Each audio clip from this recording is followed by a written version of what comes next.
चर्चा राजसाहेबांबरोबर झाली नाही. संदीपजी देखील माझ्यासोबत आहेत. आम्ही दोघेही एकत्र परत तुम्हाला जास्त प्रश्न विचारायला लागू नये म्हणून दोघेही एकत्र तुम्हाला उत्तर देतोय. सकाळी या भागा परिसरामध्ये मी माझ्या काही डिपार्टमेंटच्या कामानिमित्त आलो होतो. मी स्वतः साहेबांना फोन केला की साहेब जर आपण असाल तर मी चहा प्यायला येतो आणि मी चहा प्यायला म्हणून आलो. राजसाहेबांबरोबर गप्पा मारल्यानंतर काही विषय कळतात, काही मुंबईच्या विकासासंदर्भात चर्चा होते आणि ती काही विकासासंदर्भातली चर्चा झाली. आता त्याच्यामध्ये कशा पद्धतीनं पुढे जायचं, काय जायचं याच्या संदर्भातच चर्चा झाली. बाकी कुठची तुमच्या मनामध्ये जी राजकीय चर्चा झाली असेल म्हणून शंका आहे ती कसलीही चर्चा झाली नाही. अतिशय चांगल्या पद्धतीचा चहा प्यालो, खिचडी खाल्ली आणि निघालो. सर आपण तरीही तुम्ही संदर्भात अनेक महत्त्वाच्या गोष्टी राज ठाकरे यांना भेटल्यानंतर कळतात. मुंबई महानगरपालिकेसाठीची नांदी या निमित्तानं होऊ शकते का? कारण त्यांचे विचार जर आपण घेऊ शकतो तर निश्चितच युती संदर्भात मुंबई महानगरपालिकेबाबत जर चर्चा झाली असती तर मुंबई महानगरपालिकेबाबत चर्चा झाली असं जाहीरपणाने सांगायला काहीच हरकत नाही. मी स्वतः या परिसरातनं जात असताना एक नेते म्हणून मी राजसाहेबांशी बोललो. राजसाहेबांनी सांगितले चहा आहे आणि म्हणून सांगितलं की नाश्त्याचा मेनू देखील काय होता. चहा घेतला आणि खिचडी खाल्ली आणि निघालो. राज ठाकरेंना सोबत घेण्यासंदर्भात पक्ष किती प्रमुख प्रमाणात सकारात्मक आहे? कारण आपण जर बघितलं तुम्ही तिसरी भेट आहे एकनाथ शिंदे यांनी सुद्धा भेट घेतली. माझी चौथी भेट आहे, तिसरी पण नाही चौथी भेट आहे. पण त्याचं उत्तर पहिलं जे मी दिलेलं आहे तेच उत्तर ह्या प्रश्नाचं उत्तर आहे. आगामी दिवसात काही वेगळे समीकरण त्याचं पण उत्तर तेच आहे. विजय वडेट्टीवार म्हणतात नाही, त्याचं पण उत्तर तेच आहे ना. मग इतर विषयांमध्ये राजकारणात आधीच ऑलरेडी खिचडी झालेली आहे. त्यात तुम्ही देखील या ठिकाणी खिचडी खाण्याचा भाग घेतलेला आहे. त्या खिचडीतून काही नवनिर्माण होण्याची शक्यता वाटते का तुम्हाला? एक लक्षात ठेवा, राजकीय खिचडी हा प्रश्न फारच मोठा आहे, तो वेगळा आहे. परंतु आज खरी खिचडी खायला मी आलो होतो, त्याच्यामुळं बाकीच्या राजकीय खिचडीची चर्चा करायची काही आवश्यकताच नाही. म्हणून सुरुवातीलाच मी सांगितलं, संदीपजी देखील सांगतील की कुठचीही राजकीय चर्चा करण्यासाठी मी इथं आलोच नाही. उलट साहेबांना देखील, राजसाहेबांना देखील वेळ होता थोडा. या परिसरातनं मी चाललो होतो, त्यांना भेटण्यासाठी आलो, त्यांची भेट घेतली आणि आता निघालो. महाराष्ट्राच्या राजकारणात अराजकीय बैठका आता सुरू झाल्यात का असं मला वाटतं? नाही, मला असं वाटतं की राजकारणाच्या पलीकडचे देखील संबंध असतात. फक्त एखाद्याची भेट झाली म्हणजे उद्या संदीपजी आणि मी चालताना जरी भेटलो तरी आम्ही युती संदर्भात भेटलो अशी चर्चा होते, हे चुकीचं आहे. मला असं वाटतं की आपल्याला देखील मला विनंती करायची आहे की काही भेटींकडे हे आपण देखील अराजकीय बघितलं पाहिजे आणि आजची भेट ही अराजकीय होती. आता मी इथनं एकनाथ शिंदे साहेबांना भेटायला जाणार आहे, मुक्तागिरीवर जाणार आहे. तुम्ही परत असं ग्रह करून घेणार की आता मी इथं जे काय बोललोय राजसाहेबांबरोबर ते मी आता मेसेज घेऊन मुक्तागिरीला शिंदे साहेबांकडे चाललेलो आहे, असं काही झालेलं नाही. या परिसरामध्ये होतो, साहेबांची वेळ घेतली, आलो, चहा घेतला आणि निघालो. ज्या पद्धतीनं भारत पाकिस्तानचा युद्धाचा मुद्दा होता या बाबतीत काही बोललात किंवा राज ठाकरे त्यांचे काही विचार ठेवले या बाबतीत? नक्कीच सगळ्या राजकीय सोडून नक्कीच सगळ्या गोष्टींवर नक्की चर्चा झाली. सगळ्याच चर्चा झालेल्या सांगायच्या नसतात. मुद्दा असा आहे की राजकीय गोष्टी आणि अराजकीय गोष्टी, ज्याचा उल्लेख मगाशी तुम्ही केला, आज ज्या सगळ्या गोष्टी झाल्या त्या अराजकीय झाल्या आणि ज्यावेळी खऱ्या अर्थानं राजकीय करायचे असतील आणि राजकीय करण्यासंदर्भामध्ये शिंदे साहेबांचा निरोप घेऊन किंवा राजसाहेबांचा निरोप घेऊन मी शिंदे साहेबांकडे जाईन, त्यावेळी अख्खी मोठी प्रेस कॉन्फरन्स मी आणि संदीपजी घेऊन सांगू ना आम्ही. विजय वडेट्टीवार बोलतात की ज्या पक्षाचा एकही आमदार नाही त्या ठिकाणी चपला भिजवायचं काम करतात. काय चपला भिजवायचं काम या ठिकाणी करत आहेत. उद्धव ठाकरे यांची साथ सोडलेली आहे. महत्वाच्या नेत्या पक्षामधल्या त्या मानल्या जात होत्या, त्यांनी राजीनामा दिलेला आहे. काय सांगा तुमच्या वाटेवर हा अनेक उबाठाचे नेते, महिला आघाडीच्या नेत्या, युवा सेनेचे नेते हे पक्ष सोडत आहेत. त्याचं आत्मचिंतन उबाठाने केलं पाहिजे, उबाठा शिवसेनेनं केलं पाहिजे. जे आमच्या संपर्कामध्ये येत आहेत ते एकनाथ शिंदे साहेबांचं नेतृत्व स्वीकारत आहेत, जे अन्य महायुतीच्या संपर्कामध्ये जात आहेत ते त्यांचं नेतृत्व स्वीकारत आहेत.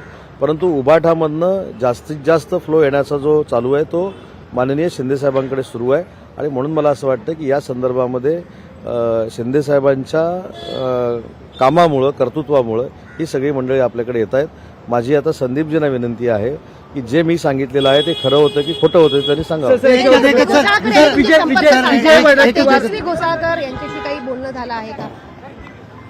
तेजस्वी घोसाळकर यांच्याशी काही बोलणं झालं आहे का? तुम्ही म्हणालात की अनेक नेते तिथून आमच्याकडे येत आहेत, तर यांच्याशी काही संदर्भातली दुःखद घटना एका मागच्या वर्षी बघायला मिळाली. त्यानंतर उद्धव ठाकरे यांच्याकडे सातत्यानं त्या या संदर्भात न्याय देण्याची मागणी करत होत्या. मी याच्याबद्दल एकच सांगतो, मला त्या कुणाच्या संपर्कामध्ये आहेत, कुठच्या पक्षामध्ये जाणार आहेत हे सांगण्यापेक्षा परवा आपल्याला माहीत असेल की अमरावतीमध्ये एकनाथ शिंदे साहेबांच्या नेतृत्वाखाली आमचे शिवसेनेचे आमदार संजय बंड होते, त्यांच्या पत्नींनी प्रवेश केला.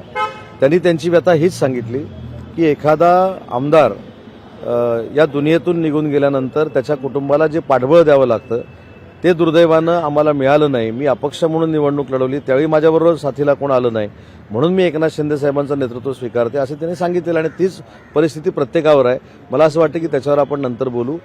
आता जी भेट झाली त्याचा पुरावा संदीपजी या ठिकाणी आहे, ते आता आपल्याशी बोलतील. सामंत साहेब, तुमच्या या भेटीवर विरोधक आता टीका करू लागलेले आहेत. विजय वडेट्टीवार म्हणतात की युती होणार नाही तरी चपला झिजवण्याचं काम सुरू आहे.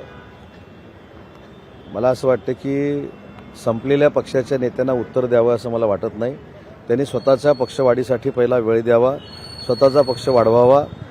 प्रदेशाध्यक्षपदाच्या मला असं वाटतं की ते देखील रेसमध्ये होते, त्यांना ते पद मिळू शकलं नाहीत म्हणून ते डिप्रेशनमध्ये आहेत आणि म्हणून अशा पद्धतीने ते बोलतात.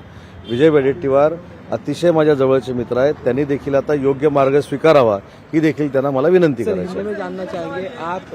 सर हिंदी में जानना है. साफ साफ कहा कि ट्रेड और टॉक एक साथ नहीं हो सकता, पानी खून एक साथ नहीं बह सकता है. पूरे प्रधानमंत्री ने चुनौती पाकिस्तान को दी है और भारत को संबोधित किया है. नीचे नहीं कर रहा है. माननीय देश के पंतप्रधान नरेंद्र मोदी साहब ने जो 4-5 दिन भारत और पाकिस्तान के बीच युद्धजन्य परिस्थिति थी उसके बारे में बयान दिया है.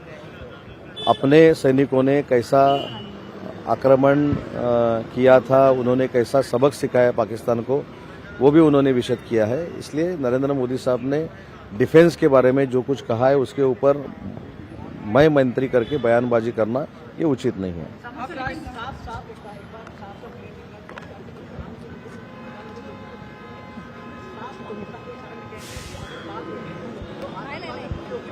तो अच्छी बात है ना. अभी आगे जाके अगर दहशतवाद होगा तो उसको युद्ध ही समझा जाएगा. ये जो इशारा दिया है वो काफी है. प्रधानमंत्री नरेंद्र मोदी पूरा देश खड़ा है, लेकिन कई मत मतांतर भी है युद्ध को लेकर. आप राज ठाकरे से मिले, उन्होंने युद्ध के बारे में अलग बात की.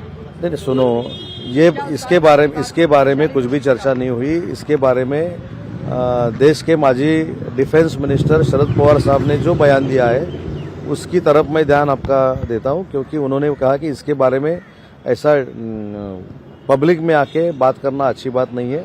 ये कॉन्फिडेंशियल बात रहती है और अगर कुछ बोलना चाहिए तो मैं पंतप्रधान नरेंद्र मोदी साहब के साथ बात करूंगा. ये जो है वही लेके हम सबको चलना चाहिए. डिफेंस के बारे में ऐसा खुला बात करना अच्छी बात सर है. आज उन्होंने सुबह ये भी आप कहा कि तीसरा जो देश है. से आज आप मिलकर आए हैं, आपकी मुलाकात हुई है, क्या आने वाले स्थानीय निकाय के चुनाव उसके पीछे मैंने मेरी भूमिका क्लियर की है. मैं इस इलाके में था, मैंने खुद राज साहब को फोन लगाया, मैंने उनको विनंती की कि मैं चाय पे आऊं. या घडीची सगळ्यात महत्त्वाची ही बातमी आपण पाहतोय. राज ठाकरेंसोबत राजकीय चर्चा नाही असं उदय सामंत म्हणतात.